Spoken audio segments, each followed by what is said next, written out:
హల్లెలూయా. మంచిదండి. కూడి వచ్చిన మీ అందరికీ ప్రభువైన యేసుక్రీస్తు నామములో మరొకసారి నా హృదయపూర్వక వందనాలు తెలియజేస్తున్నాను. కాబట్టి లెంట్ డేస్ ప్రేయర్ ప్రారంభించుకొని రెండో దినంలో మనము ప్రవేశించి ఉన్నాము. ఆ మాత్రమే దినమంతా మన పనులు మనం చేసుకొని ఈ సాయంత్రం కాలం సమయంలో దేవుని పరిశుద్ధ నామాన్ని మరొకసారి ఇటు రీతిగా అందరూ సంఘంలో సమాజంలో కూర్చొని స్తుతించే గొప్ప భాగ్యం దేవుడు మనకి అనుగ్రహించున్నాడు. కాబట్టి ఈ లెంట్ ప్రేయర్స్లో ఉపవాస పండగని అనుకున్నాము. అట్టి రీతిగానే మరొక పేరు దానికి మనం ఒకవేళ గ్రహిస్తే కానీ ఏంటంటే మరొక పేరు దిద్దుబాటు పండుగలు. మనము వాక్యముతోని సరిదిద్దుకునే వారిగా మనం ఉండాలి అని దేవుడు ఎంతగానో కోరుకొని ఈ యొక్క అవకాశాన్ని మరొక తరాన్ని దేవుడు మనకి అనుగ్రహించున్నాడు.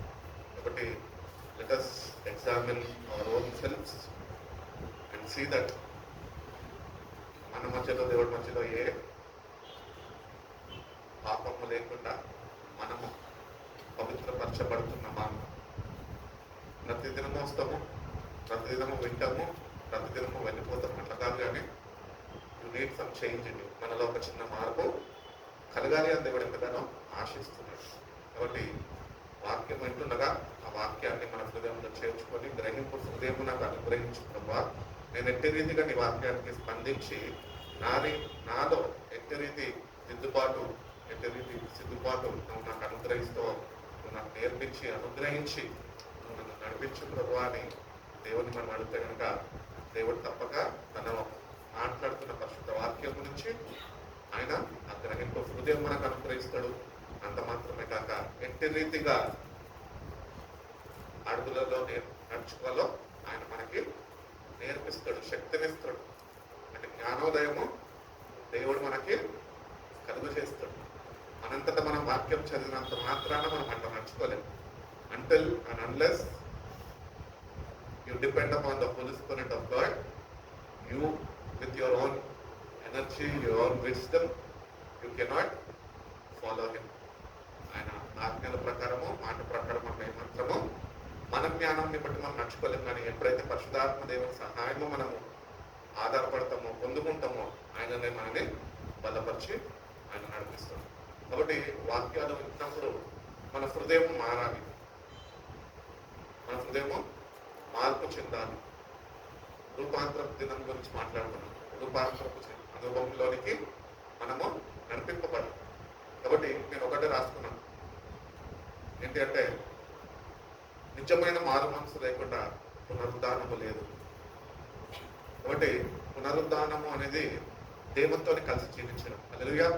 ఈ భూమి మీద ఉన్నప్పుడు కూడా అనుభవం మనకి కావాలి, అవసరం. ఎందుకంటే ఒకప్పుడు ఈ లోకంలో ఉన్నాము, పాపంలో ఉన్నాము, పట్టబడి ఉన్నాము, కట్టబడి ఉన్నాము. కానీ దేవుడు ఆయన ఎంతో విశ్వసించిన వారిని ఆయన పాపాన్ని క్షమించాడు, కట్టడాన్ని ఆయన విరగొట్టాడు. అటు రీతిగా నీకు స్వతంత్రాన్ని, స్వేచ్ఛనిచ్చింది. కాబట్టి స్వేచ్ఛనిచ్చినప్పుడు మనము అమ్మ అయిపోయిందిలే నా పని అనుకోవడం కాదు. ఎందుకంటే సులువుగా చిక్కులు పుట్టే పాపాలు అని ఈ లోకంలో ఉన్నాయి. అవన్నిటికీ చిక్కుకోకుండా దేవుని వాక్యాన్ని మనం ధ్యానిస్తూ ఆ ప్రకారం మనం ఎక్కడ తప్పుడు అడుగు వేయకుండా మన జీవితాన్ని సరి చూసుకుంటూ ప్రభా ఆ పునరుద్ధారపు శక్తి అనుభవంలో నేను నడుచుకొని కృపను నాకు దయచేయి ప్రభా అని దేవుని అడిగితే కనుక దేవుడు తప్పక ఆయన సహాయం చేసేవాడై ఉన్నాడు అని దేవుడు తెలియజేస్తున్నాడు. కాబట్టి రిపెంటెన్స్ లేకుండా రిజరక్షన్ లేదు. కాబట్టి రిపెంటెన్స్ మనకి ఎంతో అవసరమైంది. కాబట్టి దేవుని వాక్యం ఏంటనగా, are we truly responding to what we are hearing? వింటున్న దానికి సరైన స్పందన మన దగ్గర ఉందా? ఒకవేళ లేకపోతే కనుక ప్రభా ఎట్టి రీతిగా నీ వాక్యంకి నేను స్పందించాలో అంటే జ్ఞానము నాకు దయచేయి ప్రభు అని దేవుడిని అడిగితే కనుక దేవుడు తప్పక అంటే జ్ఞానం మనకి నేను అనుగ్రహిస్తాడు. జ్ఞానం వరకైనా తక్కువగా ఉంటే నన్ను అడగండి, నేను ధారాళముగా అంట, అంటే కొలతలేనంట. You cannot imagine, it is beyond our imaginations. కాబట్టి అటువంటి దైవిక జ్ఞానాన్ని మనం పొందుకొని మన అడుగులను మనము సరి చేసుకునే వారుగా మనం ఉంచున్నాం. అపోస్తుల కార్యాలు 11వ అధ్యాయము 17 నుంచి 18 వాక్యాలు ఒకసారి చదువు. Book of Acts, chapter 11, verse 15 to 18. నేను మాట్లాడినప్పుడు ఆరంభించినప్పుడు పరిశుద్ధాత్మ మన మీదకి దిగిన ప్రకారం వారి మీదకి కూడా దిగను. అప్పుడు యోహాను నీళ్లతో బాప్తిస్మం ఇచ్చెను గాని నీళ్లతోని బాప్తిజం ఇచ్చెను గాని మీరు పరిశుద్ధాత్మలో బాప్తిస్మం పొందుదురని ప్రభువు చెప్పిన మాట నేను జ్ఞాపకం చేసుకుంటున్నాను. ఎవరు తెలియజేస్తున్నారు? ఎవరు జ్ఞాపకం చేసుకుంటున్నారు? పేతురు సంఘానికి తెలియజేస్తున్నారు. ఏంటి అంటే, ఎట్టి రీతిగా అయితే మేము పరిశుద్ధాత్మని పొందుతున్నామో అట్టి రీతిగా మీరు కూడా పరిశుద్ధాత్మని మీరు పొందుతారు. రిటర్న్ అంటూ లైఫ్ అంటే మనం లైఫ్లో లేము, డెత్లో ఉన్నాం, మరణంలో ఉన్న మనని మనం జీవంలోనికి నడిపింపబడాలి అంటే నీకు మారు మనసు అనేది కావాలి, పశ్చాత్తాప హృదయం అనేది కావాలి. నువ్వు చేసిన పాపాన్ని ఆ పాపాలు అని నువ్వు గుర్తించి దేవుని పాదాల దగ్గర కన్నీళ్లు విడిచేవాడిగా ఉంటే కనుక నిన్ను ఆ మరణం నుంచి ఆయన లేవనెత్తి జీవపు వాక్యముతో జీవపు మార్గంలో ఆయన నడిపిస్తాడు. అదే ఆత్మచేత నడిపింపబడడం అంటే. కాబట్టి వాక్యం సెలవిస్తుంది కదా, ఎందరైతే ఆత్మచేత నడిపింపబడితే వాళ్ళు మాత్రమే దేవుని కుమారులు కుమార్తెలు అవుతారు అని. కాబట్టి వాక్యాన్ని మనము ధ్యానిస్తున్నప్పుడు సరైన విధానంలో అంటే జ్ఞానము దేవుని దగ్గర నుంచి పొందుకొని ప్రభా ఆనాడు నీ శిష్యులని ఎట్టి రీతిగా అయితే పరిశుద్ధాత్మతో నువ్వు అభిషేకించి ఉన్నావు, అట్టి రీతిగా అనుభవంలో నన్ను నడిపించుకున్నావు అని ఆత్మ కుమ్మరింపు నా జీవితంలో నాకు అనుగ్రహించుకున్నావు అని దేవుని మనం అడిగితే దేవుడు తప్పక ఆనాడు శిష్యులకి చేసిన దేవుడు నేడు ఆయన పిల్లలైన మనకు కూడా ఆ పరిశుద్ధాత్మ కుమ్మరింపు అనేది ఇస్తాడు. దానికి ముందు మనం చదువుతున్నా బాప్తిజం ఇచ్చి యోహాన్ అయితే మీకు నీటితో బాప్తిజం ఇచ్చాడు, కానీ నేనైతే పరిశుద్ధాత్మతో బాప్తిజము ఇస్తాను. కాబట్టి నీటి బాప్తిజం అందరూ పొందుతారు, మనం అందరూ పొందుతాం. కానీ కొంతమంది జీవితాల్లో పరిశుద్ధాత్మ దేవుని యొక్క అగ్ని బాప్తిజం అనే దాంట్లో ఈ భక్తి చేస్తుంది. బికాస్ మనం ఈ లోకంలో ఏది సాధించినా అన్నింటిలో ప్రాముఖ్యమైనది ఏంటి అంటే, విలువైనది ఏంటి అంటే దేవుడు అనుగ్రహిస్తున్న పరిశుద్ధాత్మ మాత్రమే. కాబట్టి ఆ పరిశుద్ధాత్మను మనము పొందుకోవాలి. దేవుడు అన్నాడు, నేనైతే మిమ్మల్ని పరిశుద్ధాత్మతో బాప్తిజం ఇస్తాను అంటున్నాను. కాబట్టి మనము దేవుని దగ్గరకు వచ్చినాము, దేవుని అడుగుదాం, దేవుని పరిశుద్ధాత్మతో మనము బాప్తిజపు అనుభవంలోనికి నన్ను నడిపించు, నీ కొరకు ఎట్టి రీతిగా జీవించగలవు నాకు నేర్పించుకోవాలి. నడుపు కట్టుకొని నేను వెంబడించడం నాకు నేను చెప్పాము. ఎక్కడ మార్గం తప్పిపోకుండా ప్రభావ గమ్యము చేయడానికి వరకు నీ ఆత్మ బలము నాకు కావాలి ప్రభావాన్ని దేవుడిని అడగలకు దేవుడు తప్పక యోగి రాసిన పత్రిక 10వ అధ్యాయం 12-13 వాక్యాలు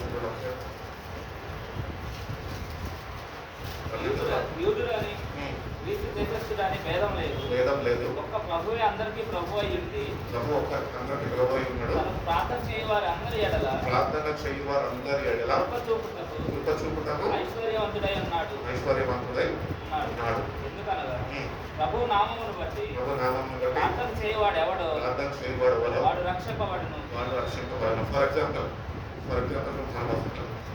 మనం బాప్తిజం అనుభవంలో ఉన్నాం, కానీ పరిశుద్ధాత్మ అనుభవంలో ఇంకా మనం నడిపింపబడాలి. అంటే కొంచెం సిద్ధపాటు మనము కలుగు చేసుకోవాలి, దేవుడిని కలిగించమని మనము ఏడుకోలేము. కాబట్టి ఇక్కడ తెలియజేస్తున్నాడు, ఇక్కడ మనకు ఒక క్లారిటీ కావాలి. సరే రక్షణ పొందుకున్న నేను ఎసయ్యా తెలుసుకున్నాను, రక్షణ వచ్చేస్తున్నా.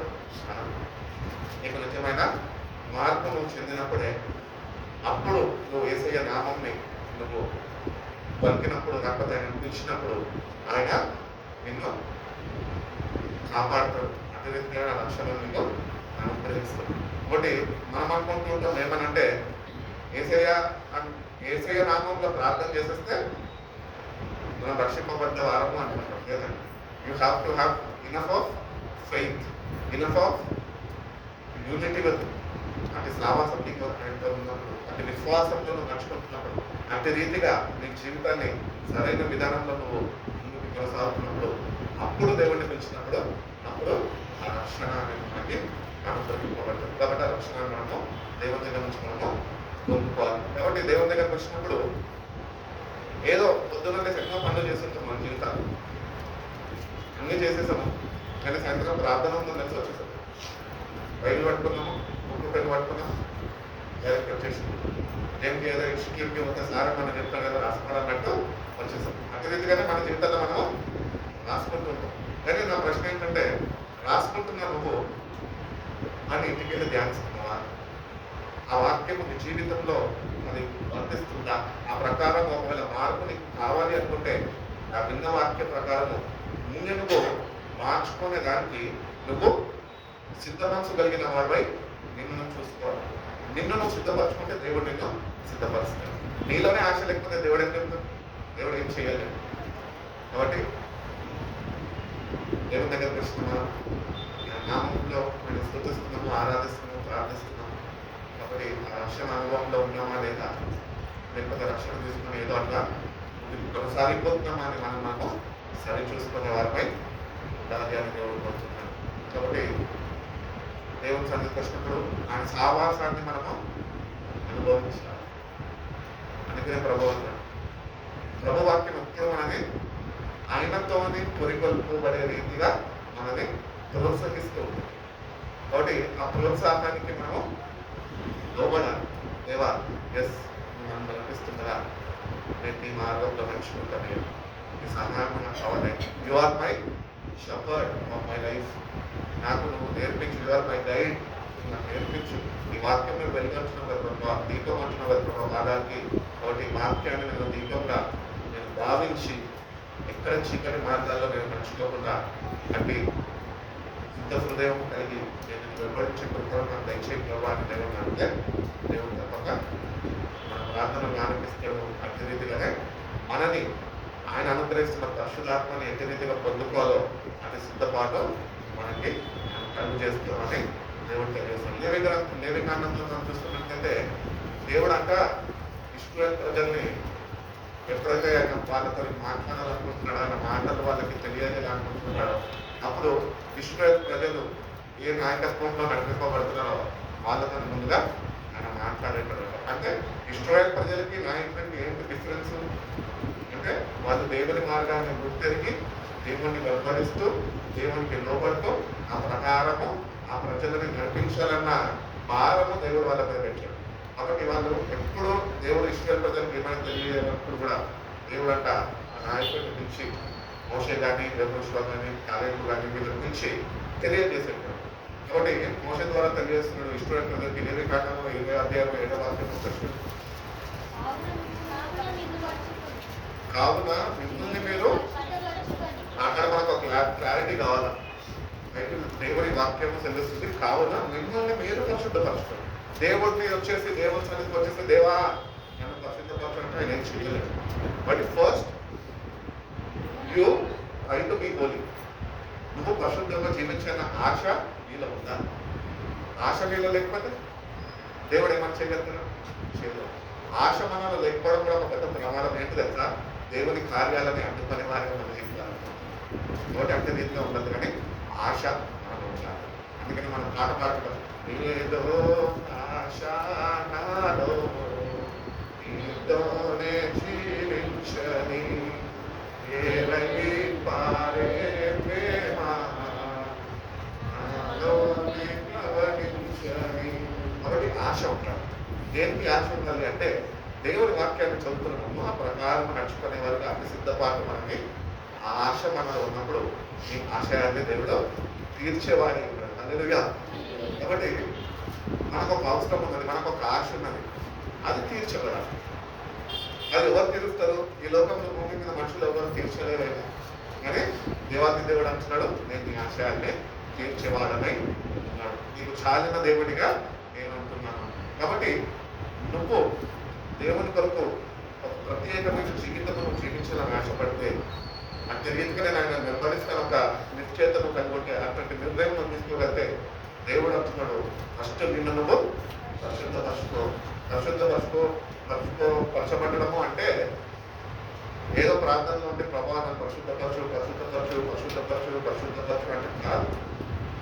అలాంటి ప్రాంతాలకే మిగుతుంది, కానీ నీలో ఏమాత్రమో మార్పు చెందదు. కాబట్టి దేవుడు అన్న వాక్య ప్రకారము మనము పరిశుద్ధపరచుకోవాలి. మనము పరిశుద్ధపరచుకోవాలంటే మనం ఒకటి గుర్తించాలి. ఇదే వాక్యం రేపటి దినంలో మనం ధ్యానిస్తాం. ఎందుకంటే మనం ఎట్టి రీతిగా పరిశుద్ధపరచుకుంటాము?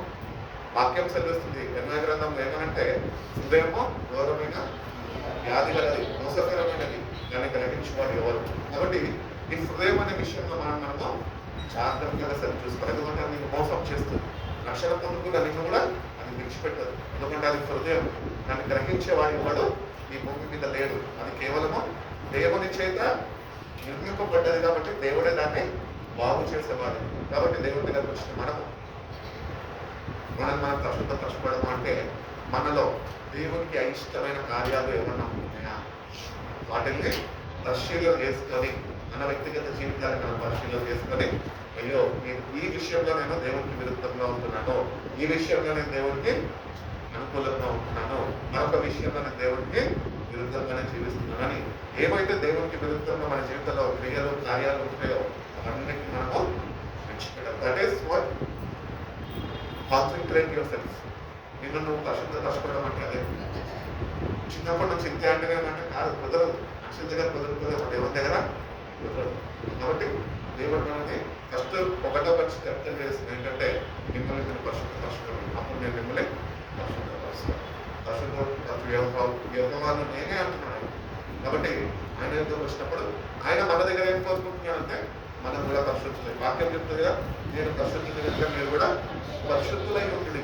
కాబట్టి పరిశుద్ధత అనేది మనం దేవుని దగ్గర నుంచి మనము పొందుకోవాలి, వేడుకోవాలి, బ్రతికులాడుకోవాలి. దాని కొరకు ఎన్ని యాగాలన్నా చేయాలి. కాబట్టి మొత్తానికి నీ మెయిన్ గోల్ ఏమై ఉండాలంటే నువ్వు ఆయన కొరకు పరిశుద్ధులుగా జీవించేవాడుగా ఉండాలి అని దేవుడు కోరుకుంటున్నాడు. కాబట్టి దాని ఎనిమిదో వాక్యం ఏమంటున్నాడు?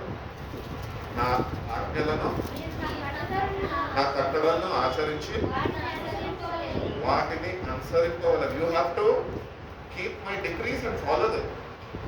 తెలుసుకుంటే సరిపోదు. అందరికీ వాక్యం తెలుసుకుంటే సరిపోదు. బోధిస్తున్నా నేను కూడా బోధించేస్తున్నా సరిపోదు. ఆ ప్రకారం నేను నడుచుకుంటున్నానా లేదా? ఒక్కొక్కసారి దేవుడు మాట్లాడుతుండగా వాక్యం చెప్తుండగా ఒక కోణంలో, ఒక నూతన కోణంలో దేవుడు మాట్లాడుతున్నాడు. తర్వాత నేను ప్రిపేర్ అయిన నోట్స్ కానీ నేను ధ్యానించిన నోట్స్ కానీ చూసుకుంటే వేరే ఉంటుంది.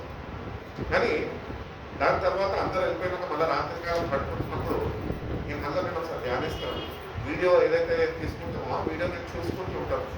ఏంటి దేవుడు ఇంటి రీతిగా మాట్లాడుతున్నాడు అంటే నేను కూడా దిద్దుబాటు కలిగి ఉండాలి. ఎందుకంటే నేనే నాది రాసుకున్నది నేను బోధిస్తే ఎవరిని మార్చలేదు. కాబట్టి మార్పు అనేది అందరికీ కావాలి. కాబట్టి దేవుడు వచ్చినాడు నా కట్టడలను అనుసరించి నడుచుకున్నట్లే పవిత్రపరచబడ్డాడు. కాబట్టి దేవుని దగ్గరకు వచ్చేసి ప్రభావ నేను పాపికి నన్ను పరిశుద్ధపరచని ఏదో ఏం చేసి మళ్ళీ యథావిధిగా జీవించేస్తే మన దేవుడితో ఏమాత్రమో జీవించలేని వారమై వెళ్ళిపోతాం. కాబట్టి ఒకరికొకరు గుర్తించక ఏంటంటే దేవుడు మనకి తెలియజేస్తున్న రీతిగా ఫస్ట్ మనం పరిశుద్ధపరచుకోవాలా. ఆయన కట్టడాన్ని మనము గైకొనే వారమై ఆ ప్రకారం మన అడుగులోని జాగ్రత్తగా ముందుకి అడుగులేసే వారమై ఉండాలి అని దేవుడు తెలియజేస్తాం. కాబట్టి మన జీవితాల్లో దేవుడి కార్యాలను మనం చూడాలి అంటే దేవుడు ఉన్నాడని విశ్వాసం అంటే సరిపోదు. నీ విశ్వాసము క్రియారూపంలో ఉన్నట్లే. క్రియలో పెట్టిన విశ్వాసాన్ని వాక్యం పెట్టిన వాక్య ప్రకారం క్రియలో పెట్టి క్రియలో పెట్టి ఆయన కట్టడాలు ఒకసారి ముందు పెట్టుకో. ఆ కట్టడాలను చూడు, చదువు, ధ్యానించు. ఆ కట్టడాల్లో ఎన్నికలో నువ్వు తప్పిపోయిన వాళ్ళు ఎన్నికో దేవుడు నీకు ఎత్తి చూపుతూ ఉంటాడు. ప్రతి ఎక్కడెక్కడైతే తప్పిపోతుందో అవి దేవుడు నీకు అలా తిరిగి జ్ఞాపకం చేస్తున్నప్పుడు ప్రభా నేను ఇక్కడ నేను ఈ ప్రకారము నేను నడుచుకోలేకపోతున్నాను ప్రభా, కాబట్టి నీ సహాయం నాకు అనుగ్రహించు అంటే ఫస్ట్ దేవుడు ఏం చేస్తాడంటే నిజమైన గ్రహింపు హృదయం అనుగ్రహిస్తాడు. ఆ గ్రహింపు హృదయంతోనే పశ్చాత్తాపం అనేది నీకు వస్తుంది. ఎందుకంటే నువ్వు దేవుడిని ఆరాధిస్తున్నావు, దేవుని సన్నిధికి వెళ్తున్నావు, దేవుడే నిజమైన వాడు, లోక రక్షకుడు అంటున్నావు, సృష్టికర్త అంటున్నావు, అంతమానే ఉంది. కానీ ఆ గ్రహింపు నీలో లేని దాని ద్వారా నువ్వు ఏమాత్రము దేవుని సావాసం చేయలేని వాడుగా ఒకటి మన జీవితాలు ఎక్కువ మనము విషయాలు చూసుకునే వారిగా మనం ఉండాలి అని దేవుడు కోరుకుంటున్నాడు. ఎఫెసీయులకు రాసిన పత్రిక 1:4 అంటారు కదా, భూమి సృష్టింపబడక ముందే ఆయన మనని ఆయన కొరకు He chose us చదవం. ఎట్లాగా మన ప్రియమియంలో దాన్ని ఉచితంగా మనకు అనుగ్రహించిన తన కృపా మహిమకు ఖచ్చితకరమైన దయా సంకల్పం చొప్పున యేసుక్రీస్తు ద్వారా మనని కుమారుడుగా స్వీకరించుటకై మనల్ని ముందుగా తన కోసం నిర్ణయించుకొని మనము తన ఎదుట పరిశుద్ధులను నిర్దోషమైన ఉండవాలని జగత్పునాది వేయబడక మునిపే ప్రేమ చేత ఆయన క్రీస్తులో మనని హల్లెలూయా. కాబట్టి దేవుడు మనని ఈ జగత్పునాది వేయబడక మునిపే, భూమి సృష్టితో పడకమునిపే ఆయన కొరకంట ఆయన ఒక చక్కటి ప్రణాళిక కలిగి ఉన్నాడంట. ఏంటి అంటే నిన్ను ఈ లోకం నుంచి వేరుపరచబడి నువ్వు ఆయన కొరకు జీవించాలని ఆశపడ్డాడు. అదే రీతిగానే రెండోదిగా మనం చూస్తే నువ్వు పరిశుద్ధంగా ఉండాలని కోరుకున్నాడు. అదే రీతిగానే మూడోదిగా మనం చూసినట్లయితే ఆయన ముందర మనం ఎట్లుండాలంట, నిర్దోషులుగా నిందారహితులుగా మనం ఆయన ముందు ఉండాలి అని ఆయన కోరుకుంది. అది దేవుడు ఎందుకు మనని అతి సంకల్పంతో ఏర్పరచుకున్నాడు అంటే కేవలం ఆయన అపారమైన ప్రేమతోని మాత్రమే. ఒక ప్రేమతోనే మనం ఆయన ప్రేమించాడు. ఆయన కల్వరి శిలువలో నిన్ను నన్ను జ్ఞాపకం చేసుకొని నీ కొరకు నా కొరకు తన ప్రాణాన్ని దారపోసి నశించున్న మనకి ఆయన బ్రతికించి ఒకవేళ చెప్పిన దేవుడు మనం ముందుగానే ఏర్పరచుకోకపోయి ఉంటే కనుక మనం ఈరోజు పరిగెట్టగలమా, దేవుడిని తెలుసుకునేటోళ్ళమా, దేవుడిని ఆరాధించేటోళ్ళమా, ఆయన సన్నిధిలో ఇంటి రీతిగా కోరుకునేటోళ్ళమా, ఎవరి దానిలో కాబట్టి దేవుని బిడ్డలుగా మనము ఆయన నాయకత్వంలో నడిపింపగలాలి. వాక్యం చేత ఆయన అనగా వాక్యం, ఆ వాక్యం చేత నడిపించబడాలి. ఆయన సంకల్పం ఏంటో వాక్యం ఎదుగుతూ నువ్వు తెలుసుకోవాలి.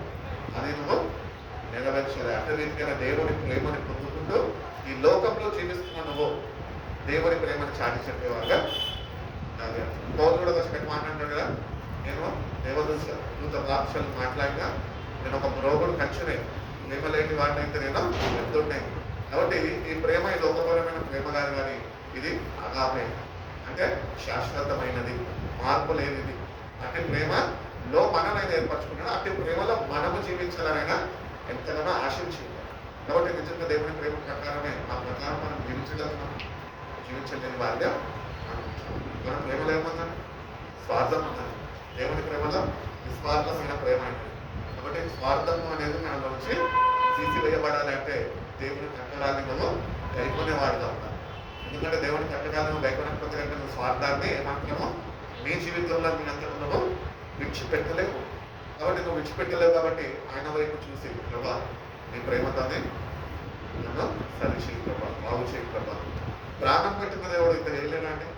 నేను మనలో ఆశ మనకు చేయాల్సిందంతా చేసేసాడు.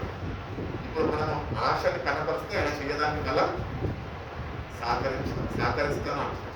కాబట్టి ఆశను వ్యక్తపరుస్తూ ప్రభా రీతిగా ఈ ప్రేమలో నేను వర్తిల్లాలి, నీ ప్రేమలో నేను నిలిచి ఉండాలి, నీ ప్రేమను చాటి చెప్పాలి, నీ ప్రేమను నేను అనుభవించినాను.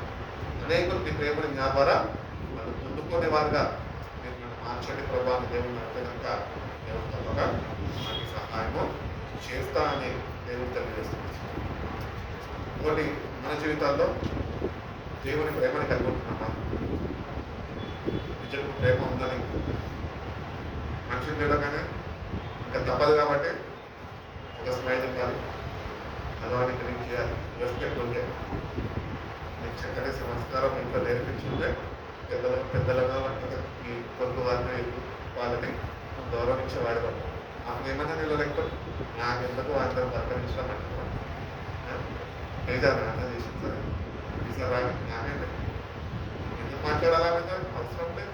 చదువుకుంటాను వస్తుంది, నా ప్రయత్నిస్తుంది. పాపం అన్నతో మాట్లాడలేదో జరగవలసింది జరగకుండా ఏదో జరిగిందో ఏదో మాట ఘర్షణ వచ్చిందో వచ్చేసింది. కానీ నాలో ప్రేమ ఏమైపోయింది, పోగొట్టుకున్నాను. అందుకే నేను ఆమెను ఎదుర్కోలేకపోతే ఆమెతో నేను మాట్లాడడానికి ఇష్టపడలేదు. అదే రీతిగానే మన జీవితాల్లో కూడా దేవుడితో మాట్లాడుతున్నాం. ఆయన ప్రేమను అర్థం చేసుకుంటాం. ఆయన కావాలి అని వస్తున్నాం, కానీ ఆయన మన జీవితాల్లో కార్యాలను జరిగించడానికి ఆయన సిద్ధంగా ఉంటే మనం అప్పుడే వదులుకున్నావు అన్నట్టు నిర్లక్ష్య స్వభావం దాన్ని తోసేసుకొని మనమే ముందుకి వెళ్ళిపోతాం. కాబట్టి దేవుని ప్రేమలో నిమిషం దేవుని ప్రేమ నీలో ఉంటే కనుక జీవితంలో ఒక మార్పు అనేది దేవుడు కలుగు చేస్తుంది. ప్రేమ లేని వాడినైతే నేను వెళ్తున్నాను. కాబట్టి ఈ మాట నేను చదివినప్పుడల్లా నేను ఒక మాట పాడుకుంటా. ఏంటంటే సౌలుని మార్చిన దేవుడు నేను సౌలు కంట దూరమైన వ్యక్తిని ఏమో నాకు తెలియదు. నేను సౌలునే మార్చావు, నన్ను మార్వలేవా. కాబట్టి ఆ పాట పాడుకుంటా. నీలో ప్రేమ నాలో నింపి నీలా నన్ను నీవు మార్చుమయ్యా. కాబట్టి దేవుడి ప్రేమ ఏం చేస్తుందంటే మన జీవితంలో ఆయన స్వరూపము మనకు అనుగ్రహిస్తున్నాడు. హల్లెలూయా. కాబట్టి దేవుని ప్రేమలో మనం వర్ధిల్లేవారుగా మనం ఉన్నాం. కాబట్టి ఈ 4 విషయాలు మనము ధ్యానించుకున్నాము. First, repentance and life. నీకు నిత్య జీవము కావాలని, నిత్యత్వంలోనికి నువ్వు చేరాలంటే నిజమైన మారు మనసు పశ్చాత్తాపము నీకు కావాలి. అది దేవుని వాక్యం చేతనే, అది పరిశుద్ధాత్మ ద్వారానే మనకి అనుగ్రహింపబడుతుంది. అది పొందుకున్న మనము దాన్ని కాపాడుకునే కృపను దేవుని దగ్గర వేడుకునే వారమై ఉండాలి అని దేవుడు ఎంతగానో కోరుకుంటున్నాడు. రెండవదిగా మనం చూసుకున్నట్లయితే కనుక మీరు నా కట్టడలను గైకొనాలా, నా ప్రకారం మీరు నడుచుకోవాలి. కాబట్టి దేవుని కట్టడాలు ప్రతిదినం వాక్యం చదువుతూ ఆ వాక్యం ఏదో చదివేసామంటే మ్యాండేటరీ వాక్యం చదవడం అంటే. ఎందుకంటే క్రైస్తవులు పొద్దున్నలానే చాలా మంది బైబిల్తో సమయం గడపరు, సమయం వెచ్చించరు. కానీ ఆఫీస్కి టైం అయిపోతుంది కాబట్టి గీత చూసుకుంటారు, అంతమంది వెళ్తారు, ఒక సైడ్ పౌడర్ రాసుకుంటారు, మళ్ళీ వస్తారు, ఇంకొక కొంచెం మాట్లాడుతూ వెళ్తారు, అయిపోతారు. ఇంకా కొంతమంది ఉంటారు ఎట్లాంటి వాళ్ళంటే క్యాలెండర్లో వాక్యంతో పెట్టుకుంటారు వాళ్ళ జీవితాన్ని. కంపల్సరీ ఒక క్యాలెండర్ అయితే మొత్తానికి సంవత్సరంలో వాళ్ళు సంపాదించుకుంటారు, అదొక చిక్కటి స్థలంలో పెట్టుకుంటారు. ఇంకా దాంట్లోనే చాలే సండేస్ బైబిల్ పట్టుకోవడమే ఒక పెద్ద వారంగా ఇచ్చుతూ ఉంటారు. అంటే ఇది కాదండి. దేవుని మాటలు మనల్ని జీవింపజేస్తాయి, మన జీవితాన్ని బాగు చేస్తాయి అని ప్రతిదినము మనము ఆసక్తితో ఆయన యొద్దకు వెళ్తే ఆయన ఆశయాలను మనకు తెలియజేస్తాడు. ఆయన ఆశయాలు మనకు తెలియజేస్తాడు. మనము మార్పు చెంది గ్రహింపు హృదయం కలిగి పరిశుద్ధాత్మ ద్వారా మనము ఆయన ఆశయాలను నెరవేర్చేలాగా మన జీవితాల్లో మనము ఉండగలుగుతాం. అప్పుడు నువ్వు నిజంగా దేవుని యొక్క సావాసాన్ని నువ్వు వ్యక్తిగతంగా అనుభవించే వ్యక్తిగా ఉంటాడు. కాబట్టి ప్రతిదినము దేవుడి వాక్యం చదవాలి. నువ్వు నాతో మాట్లాడుతున్నావా అని ప్రభుని ఎంతమంది వీళ్ళు బైబిల్ చదువుతున్నప్పుడు ప్రతిదినము, అంటే అందరికీ అలవాటు కదా ప్రతిదినం బైబిల్ చదవాలి. ఎంతమంది నిజంగా మోకరించి చెప్పినవా ఈరోజు నీ వాక్యం చదవబోతుండగా నేను సిద్ధపరచు, నీ మాటలు వినిపింపజేయి, నాకు గ్రహింపు హృదయము వినగలిగే చోటులు నాకు దయచి, నువ్వు నాతో మాట్లాడు ప్రభా, నా పరిస్థితులు బట్టి నేను ఎట్లయితే చెప్తున్నా నీకు సర్వం ఎరిగిన వారి కనుక నాకు ఈరోజు నన్ను నెమ్మదిపరిచే, నాకు ధైర్యాన్ని కలిగించే, నీ శక్తితో నింపే వాక్యం నాకు అనుగ్రహించు ప్రభా అని నువ్వు నీ ఆశని దేవుని సన్నిధానికి నువ్వు చెందుతావు. అప్పుడు దేవుడు మీరు వెంటనే నీకు కావాల్సిన వాక్యాన్ని ఆ రోజు దేవుడు నీకు ఇస్తాడు. ఆ దినమంతా దేవుని శక్తితో నిన్ను బలపరిచి నడిపిస్తాడు. కాబట్టి మనం ఆశని దేవుని సన్నిధిలో వ్యక్తపరిచి ప్రభావ నిజంగా నీ మాటలు నేను చదువుతుండగా వినిపిస్తుండగా ప్రభావ నేను నిజంగా సరైన రీతిలో దాన్ని స్పందించుండగా పరిశుద్ధాత్మ సహాయం మీద ఆధారపడే జీవితము నాకు కూడా కలుగు చేసుకొని చెప్పడం జయించే ప్రభావం దేవుడు నడిపేదాక దేవుడు తప్పగా సహాయం చేస్తాడు. కాబట్టి ఎప్పుడు మనం మర్చిపోదు ఏంటంటే జగత్తునాలు వేయబడుతుంటే ఆయన దృష్టిలో మనము నిందారహితులుగా ఉండాలి అని, ఏ మచ్చడాలు మన మీద ఉండకూడదని ఆయన ఎట్లున్నాడో ఆ ప్రకారం ఆయన స్వరూపం మనము పోగొట్టుకున్న దేవుని స్వరూపము తిరిగి ఆయన యొక్క పెళ్లి పొందుకునే వారి ఉంటాం. కాబట్టి ఆయన దగ్గరికి వెళ్ళి పొందుకోవాలంటే మనం దేవుని దగ్గరికి వెళ్ళి వెళ్ళచ్చా ప్రార్థనలు చేయడం రాను. ప్రభావ ఉద్యోగం పోయేటట్టుంది, మరి ఏంటి ప్రభావ అని ఇవి అడగడం కాదు. ప్రార్థన అంటే ఏంటి తెలుసా? దేవునికి సంభాషణ. అంటే రీతిగానే ప్రార్థన అంటే మీ ఆత్మీయ ఎదుగుదల కోసము నువ్వు ప్రార్థన చేయాలి. స్పిరిచువల్లీ నువ్వు బలపరచబడాలి. ఆధ్యాత్మికమైన జీవితం అనేది బలపరచబడుతూ ఉండాలి. అంటే రీతిగా కూడా మనము ప్రార్థన చేసి ఆత్మబలాన్ని మనము పొందుకోవాలి. అందుకే భక్తుడు అన్నారు కదా, నన్ను బలపరచువాడు సైతం, నన్ను బలపరచు దేవుడు సమస్తము చేయగలను. అంటే పాపాన్ని విడిచిపెట్టగలను, చెడుని విడిచిపెట్టగలను, చెడుని విసర్జించగలను, లోకం నుంచి వేరుపరచగలను, నీ కొరకు ప్రత్యేకమైన జీవితము జీవించగలరు. అదే ఆ వాక్యం యొక్క అర్థం. కాబట్టి ఆయన మీకు బలపరచాలని ఆశపడతాం. కాబట్టి మనలో గల ఆసక్తిని కనపరిచి దేవుని దగ్గర కానీ మన సమయాన్ని వెచ్చించి నన్ను ఇంతగా ప్రేమించి నీ ప్రేమలను నన్ను జ్ఞాపకము చేసుకొని నన్ను ఏర్పరచుకొని విధాన నీ పరిశుద్ధ నామాన్ని స్థితించిన కృపను అటువంటి గొప్ప ధన్యకరమైన జీవితాన్ని నాకు ఇచ్చిన ప్రభావ అని చెప్పి మనము కృతజ్ఞత భావము అది హృదయము దేవుని సన్నిధిలో కుమ్మరించగలిగే తప్పక దేవుడి జీవితంలో కార్యంలో జరిగిస్తుంది. పేతురు రాసిన మొదటి పత్రిక 1:16 అంటారు కదా, నేను పరిశుద్ధులు కనుక మీరు కూడా పరిశుద్ధులై ఉండాలి. పరిశుద్ధతని మనము ఆయన యుద్ధ నుంచి పొందుకునేవారు. మన జీవితంలో నిత్యంలో చెప్పండి, ఒకసారి ఆలోచించుకున్నాం, మనం ఆలోచించుకున్నాం, వాక్యం అని అర్థం మనం చూసుకున్నాం కదా అని ఒకసారి దేవుడిని అడుగుదాం. ఎప్పుడన్నా దేవుని దగ్గరకు వచ్చి మనకి అవసరతలు ఏవైతే ఉన్నాయో అడుగుతున్నాం దేవుడు. అవునా, ఒక ఆరోగ్యం లేదయ్యా, ఇంట్లో బాగాలేదయ్యా, పెద్దవారికి బాగాలేదయ్యా, మంచి ఆరోగ్యం దయచేయ, నాకు చక్కటి ఉద్యోగం దయచేయ, నాకు చక్కటి వివాహం జరిగించేయ, చక్కటి దుర్మార్గం నాకు అనుగ్రహించేయ, సమృద్ధిని నాకు కలిగి చేయ అని అడుగుతున్నాం. కానీ ఎప్పుడన్నా దేవుడిని ప్రభా నాకున్న పాపాన్ని నువ్వు తీసేసి నీలో ఉన్న పరిశుద్ధత నాకు ఇవ్వా ప్రభా అని అడిగే అన్నింటి క్లాస్ ఎన్ని రోజులు అయితే మనము ఎగ్జామిన్ చేసుకుంటాం. మనము పరిశీలన చేసుకుంటే స్వపరీక్ష చేసుకుంటే కనుక మనం ఏనాడు దేవుని సన్నిధికి వెళ్ళి నిత్యమైన కృతజ్ఞత హృదయ భావంతోనే ఆయనని మనము నీలో ఉన్న పాపము తీసేయమని ఇప్పుడు అడగలేదు. అయినప్పటికీ కూడా దేవుడు నేను ప్రేమిస్తూ ఈ రోజు వరకు ఆయన అర్థం చేసుకున్నాడు. ఎందుకంటే నేను ఆయన ముందుగానే ఆయన కొరకు ఏర్పరచుకుంది. కాబట్టి ఏర్పరచబడ్డ మనము నశించుకోకుండా మనము వాక్యం చేత జాగ్రత్తగా మనం ఉండాలి. కాబట్టి పత్రికలు కూడా ఒకరు తెలియజేస్తుంటాడు. ఆయనట మనము ఆయన కొరకు నిందారహితులుగా ఉండాలంట. ఆయన ఎదుట మనని ఆయన కొరకు నిలబెట్టుకునేదానికి ఆయన మనకి వాక్యం మీద ఒక స్నానం చేసి ఆ మహిమలోనికి ఆయన నడిపిస్తాడు. కాబట్టి దేవుడు ఇన్ని ఆధ్యాత్మికమైన కార్యాలు మన జీవితంలో ఆయన చేయాలని ఆశపడుతుంటే, స్పిరిచువల్ వైజ్లో ఆలోచిస్తుంటే నువ్వు ఆ గ్రోత్ ఎక్కడలో ఉన్నావు? ఈ స్పిరిచువల్ గ్రోత్ ఎక్కడ? ఈ లోకపరంగా ఉద్యోగంలో గ్రోత్ ఉంటుంది, వయసులో ఎదుగుదల ఉంటుంది, ఉద్యోగంలో ఎదుగుదల ఉంటుంది, అన్నింటిలో ఎదుగుదల ఉంటుంది. కానీ ఆధ్యాత్మికమైన జీవితం దగ్గరకు వచ్చేటప్పటికి ఎక్కడ దొంగలు వేసింది అక్కడే ఉంటుంది. ఏదో వస్తున్నావు పోతున్నావు చేస్తున్నావు గ్రోత్ ఇన్ స్పిరిచువల్ లైఫ్. కాబట్టి దేవుడి దగ్గర ఒకటే అడగాలి, ఏంటంటే స్పిరిచువల్లీ నన్ను ఎదిగింపశీఘ్రమా, నేను స్పిరిచువల్గా ఎదగాలి. మన అంతరంగ పురుషుడు ప్రతిదినము వాక్యము చేత పరిశుద్ధాత్మ సహాయం ద్వారా నూతన పరచబడుతూ ఉండాలి. అంటే నూతన బలము శక్తిని మనం ఆయన యొక్క నుంచి పొందుకునే వారమై ఉంటున్నాం. కాబట్టి ఎవ్రీ టైం దేవుడి సన్నిధికి వెళ్తున్నప్పుడు make sure that you receive some power. కొద్దిగా శక్తిని ఆయన దగ్గర నుంచి పొందుకుంటున్నాం లేదా అని నువ్వు సరి చూసుకో. కాబట్టి దేవుడు ముందుగా చెప్పేసి మిమ్మల్ని నేను ఒక ఆశని వ్యక్తపరిచి ఆశని కలిగి నేను ఎంతకు వస్తే నేను మిమ్మల్ని బాగు చేసి దేవుడు ఉంటాను.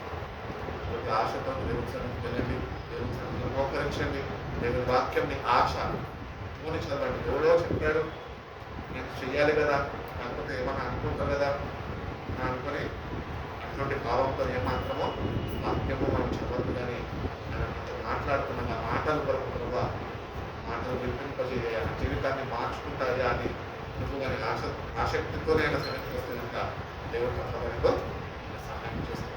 ఇప్పుడు ఇశ్రాయేలు ప్రజలని దేవుడు ఇంతగా ఆయన ప్రేమించాడు, మన ప్రజలుగా పిలుచుకున్నాడు. అటు రీతిగానే వాళ్ళలో నుండి అన్యజనులలో కూడా రక్షణని అనుగ్రహించాడు. ఈ అన్యజనులు జంటైల్స్ ఎవరు? మనమే.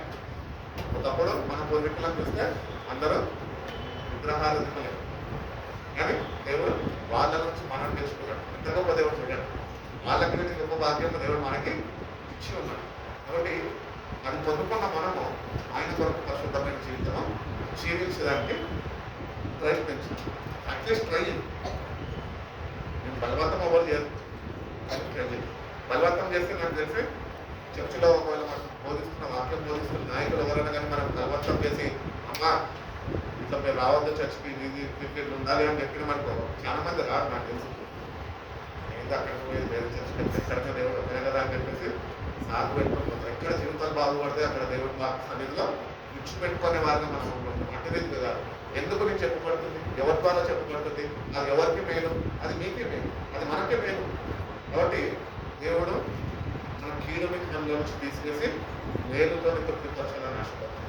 కాబట్టి మనం పరిశుద్ధపరచుకుని దేవుడు మంచిగా చక్కటి ప్రార్థనా దినాలు దేవుడు మనకు అనుగ్రహించుకున్నాడు. చక్కగా దేవునితో గడపండి, నీ వర్క్ మీరు చేసుకోండి ఆరాధనలు, కానీ దేవుని కొరకు స్పెషల్ టైం కేటాయించండి. రంజాన్ కాగానే కలిపి దినానికి అందరికీ మార్చుకుని చెప్తారు. అట్టి రీతిగానే దేవుని దగ్గర నుంచి శ్రేష్టమైన మాటల కొరకు మనము ప్రత్యేకమైన సమయం మీద వెచ్చించినప్పుడు ఇంకా హలం మీద నీకు మనసు ఉండాలి, దేవుని వాక్యం మీద మనసు స్థిరపరచుకోవాలి. ఎందుకంటే ఎక్కడి నుంచి వచ్చాము, ఎక్కడి నుంచి వచ్చి హైదరాబాద్లో మనము ఉద్యోగాలు చేసుకుంటాం. అందరికీ ఒక ఆశ ఉంటుంది సిటీలో ఉంటాయి. ఏంటి అంటే హైదరాబాద్లో నవాబ్స్ పరిపాలన వచ్చింది కాబట్టి ఇక్కడ స్పెషల్ ఏంటి అంటే హలీమో లేకపోతే బిర్యానీ. ఇంకొకటి ఏంటి తెలుసా, ఈ 365 డేస్లో ఈ రంజాన్ సీజన్ ఏదైతే వాళ్ళు ఆచరిస్తారో, ఫాస్టింగ్స్ ఉంటారో, అప్పుడు స్పెషల్గా చేస్తారు అని.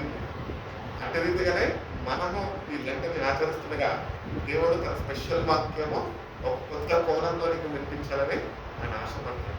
కాబట్టి హలీం తిని తృప్తిపరచబడతావా, లేకపోతే దేవుని వాక్యం చేత తృప్తిపరచబడతావా? నీకు శరీర ఇచ్చలని తీర్చుకోవడానికి కోరికలు ఉన్నాయా, లేకపోతే ఆత్మీయ ఎదుగుదలన ఉంది ప్రభు ఆసక్తి అని దేవుడికి కనపరుస్తామని మన చేతిలో దేవుడు ఏం చేయగలరు. It is our duty. నిజమైన గ్రహింపు కలిగి దేవుడు నిజంగా నీ కొరకు నాకు పరిశుద్ధపరచుకోమంటున్నావు కాబట్టి ఏవైతే నా జీవితంలో విడిచిపెట్టాలో అనుభవాలను నాకు నేర్పించు. ఒకటేసారి నేర్పిస్తే మనకి ఇంకా మెల్లమెల్ల నేర్పిస్తాను.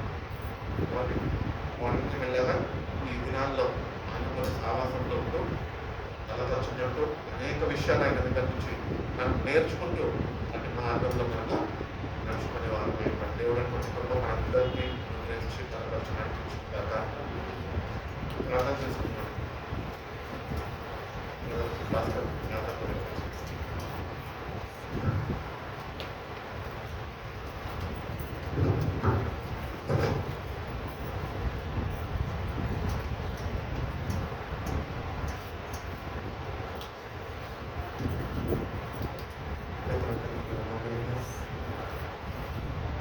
దేవాది దేవుడు మాట్లాడిన ప్రతి మాటను బట్టి దేవుని సన్నిధిలో ఉన్న మనందరం కూడా దేవుడు మనకు అనుగ్రహించినటువంటి ఈ తరుణము దేవుడు ఎంతగానో మన జీవితాలను ప్రేమిస్తూ ఉన్నారు. మన బ్రతుకులు మార్పు చూడాలని ఎంతగానో ఆశపడుతూ ఉన్నారు. కాబట్టి మన బ్రతుకులలో మరి యొక్క సమయాన్ని అనుగ్రహించి ఉన్నారు. ఆయన రూపంలోకి మనందరికీ కూడా రావాలి అని ఆయన ఎంతగానో ఆశపడుతూ ఉన్నారు. ఆయన యొక్క ఆశను తీర్చగలిగిన వారమైన మనందరం కూడా ఆయన మనతో మాట్లాడుతూ ఉంటూ ఉండగా ఆ యొక్క మాటలు విధేయంగా చూపుతూ వాక్యానుసారంగా బ్రతికినప్పుడు క్రీస్తు యేసు మనస్సు అనేది మనలోనికి ఆయన వస్తూ ఉంటుంది. కాబట్టి మనకు కూడా ఆయన యొక్క వాక్యాన్ని మనం వింటూ ఉంటూ ఉండగా మన బ్రతుకును మార్చుకుంటూ సిద్ధపడడానికి దేవుడు ఇచ్చిన అవకాశాన్ని జ్ఞాపకం చేసుకుంటాం. ప్రతి ఒక్కరికి కూడా వినయ మనస్కులమై ఆయన సన్నిధిలో ఉన్న మనమందరము కూడా ఆయన వాక్యం ఎందుకు విధేయత చూపుతూ నువ్వు నాతో మాట్లాడిన మాటకి విధేయత చూపించగలిగే మనస్సును నాకు దయచేయాలని వేడుకుంటాం. ఎందుకంటే తండ్రి మాటను ప్రభువైన యేసుక్రీస్తు వారు విని ఉన్నారు. కాబట్టి ఈరోజు మన కోసం ప్రాణం నడిపించి ఉన్నారు, మన కోసం ప్రాణ త్యాగం చేసి ఉన్నారు.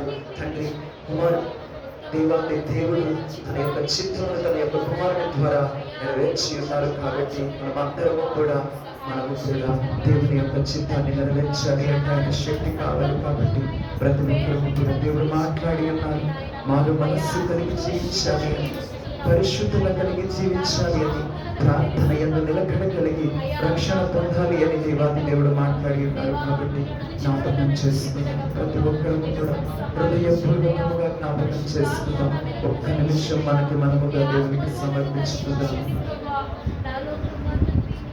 మార్పు చెందవా, నీవు మార్పు చెందవా, నీ మనసు మార్చుకోవా,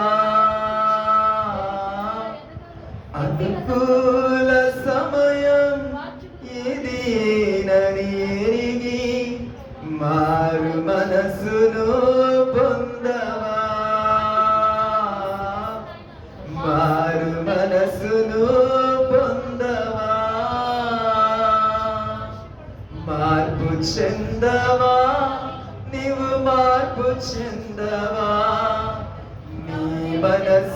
మార్చుకోవా,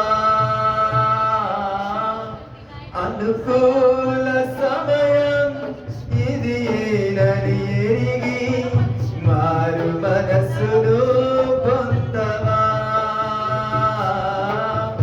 అనుకూల సమయం ఇది ఏనని ఎరిగి మారు మనసును పొందవా,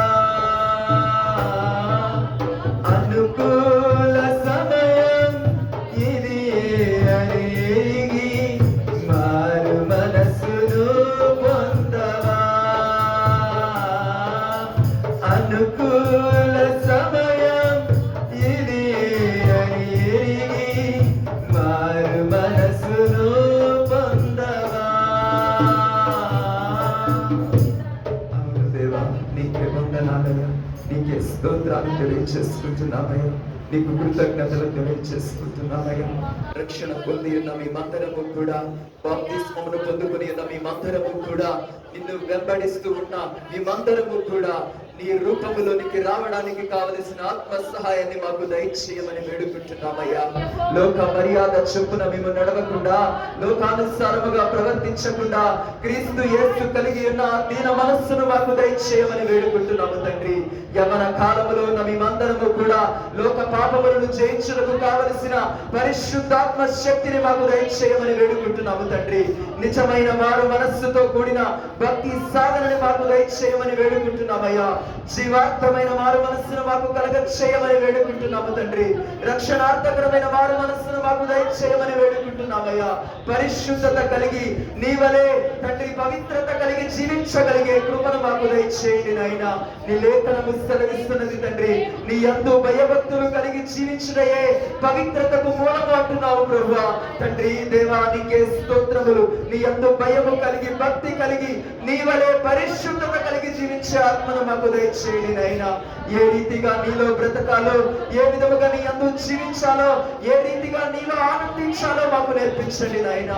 ప్రత్యేకముగా ఈ మండల కాల సమయంలో నీ వాక్యములు విడుదలవుతూ ఉంటూ ఉండగా మా హృదయములలో కమ్ముకున్న కారు చీకట్లు తొలగిపోవునట్లుగా, మా హృదయములకు కమ్ముకున్న మస్టు యావత్తు మా నుండి తొలగిపోవునట్లుగా నీ జీవపు వెలుగును మాలోనికి రానిమ్మని వేడుకుంటున్నామయ్యా.